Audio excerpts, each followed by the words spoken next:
নমস্কার, আমি গপ্পপিসি দীপাঞ্জনা চলে এসেছি আর একটা গা ছমছমে ভয়ের অভিজ্ঞতার কথা নিয়ে। তো ঘটনাটা ঘটেছিল আমার ছোটবেলায়। তখন আমি ক্লাস 3 বা 4-এ পড়ি এবং আমি তখনও ঝড়কে ভয় পেতাম। তখনও মানে এখনও কিন্তু ভয়টা পাই। হুম তো এমনি ঘরে বসে ঝড় দেখা একরকম, বাড়ির বাইরে ঝড় দেখা আর একরকম। তো বাড়ির ভেতরেই ছিলাম আমি। আর আমাদের বাড়িটাতে, কোয়ার্টারটাতে সামনে পেছনে দুদিকেই ছিল বিশাল বিশাল জানলা। আর ওখানে ঝড় উঠলে একেবারে ফাঁকা অনেকটা জায়গা ছিল খোলা।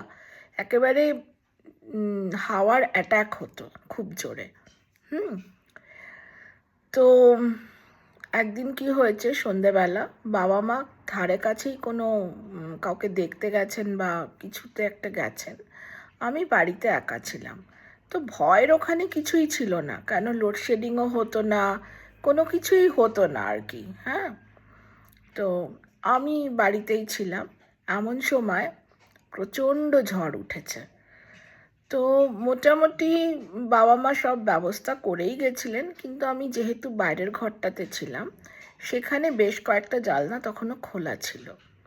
তো আমি ছোট মেয়ে, দৌড়ে দৌড়ে চেষ্টা করছি জানলা বন্ধ করতে। এমন সময় হাওয়ার দাপটে ঝনঝন শব্দ করে ছবি টবি পড়ে কাঁচ ভেঙে একেবারে হুলুস থুলুস ব্যাপার হয়ে গেল। একেই আমি ঝড়ে ভয় পেতাম, ওই রকম ভেঙে টেঙে পড়াতে আমি আরও মানে হাত পা স্লো হয়ে গেল ভয়েতে। ইতিমধ্যে থান্ডার্সও শুরু হয়ে গেল, প্রচণ্ড জোরে জোরে বাজ পড়তে লাগলো। এমন সময় যেটা কোনো দিন চট করে হতো না, সেটা হলো কেবল ফল্ট। আমি একেবারে অন্ধকারের চাদরে মুড়ে গেলাম। হাওয়া দিচ্ছে, কাঁচগুলো থরথর থরথর করে কাঁপছে। তার আগে তো বললাম ছবি টবি পড়ে কাঁচ ভেঙে গেছে। আমি ভয়ের চোটে খাটের ওপরে বসে গুটি সুটি মেরে একদম ঠকঠক করে কাঁপছি। এমন সময় আমার স্পষ্ট মনে আছে, এখনো ভাবলে আমার গায়ে কাঁটা দেয়। আমি দেখলাম একটা মস্ত সাদা রঙের পাখি। মানে সে এতটাই বড়, মনে হচ্ছে তার ডানা ঝাপটানোর সাথে সাথে দেওয়ালগুলো টাচ করে যাচ্ছে, সে এতটাই বড় একটা পাখি ঘরের মধ্যে ঢুকে মাথার ওপরে গোল গোল ঘুরতে লাগলো। আমি হাঁ করে দেখতে দেখতে আমি অজ্ঞান হয়ে গেলাম না কি হলো আমি জানি না, সমস্ত অন্ধকারে ঢেকে গেল।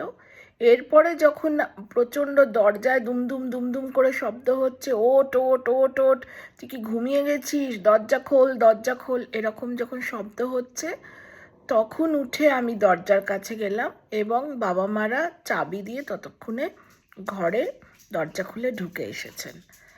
এবং এসে যেহেতু অন্ধকারেই বসেছিলাম, আমি জানতাম না কোথায় মোমবাতি আছে, কোথায় এমার্জেন্সি লাইট তো ছিল না, আর তখন তো মোবাইলের যুগও নয়। তো যাই হোক, আমাকে শান্ত টান্ত করলেন। তো সেই ভয়টা আমার আজও আছে। এখনও যখন ঝড় ওঠে আমি ভীষণ ভয় পাই। এখন ভয় পাই নিজের থেকেও বেশি পশু পাখির জন্যে। মনে হয় এমনিই তো মানুষ ওদের ওপর এত অত্যাচার করছে, তো ঝড়ের সময় বেচারারা কোথায় যাবে? এই যে ছোট ছোট পাখির ডিম ফুটে সবে বাচ্চাগুলো বেরিয়েছে, ডানা হয়নি, ভালো করে ফার গজায়নি, সেই বাচ্চাগুলো তো মরে যায়, কত বাসা ভেঙে যায়। তো সেই সব ভাবলে আমার হেল্পলেস লাগে, তখন ভীষণ ভয় করতে লাগে। তো এবার পরের ঘটনাটা বলি, যে ওই যে পাখিটাকে দেখেছিলাম আমি, অনেক দিন কিছু বলিনি বাবা মাকে। তারপরে এক সময় বলাতে, আমার বাবা খুব র্যাশনাল একটি মানুষ ছিলেন, তো তিনি বললেন তুমি তো অনেক ফেয়ারি টেলস পড়তে সেই সময়, তো তোমার ফেভারিট 3টে ফেয়ারি টেলসের নাম করো।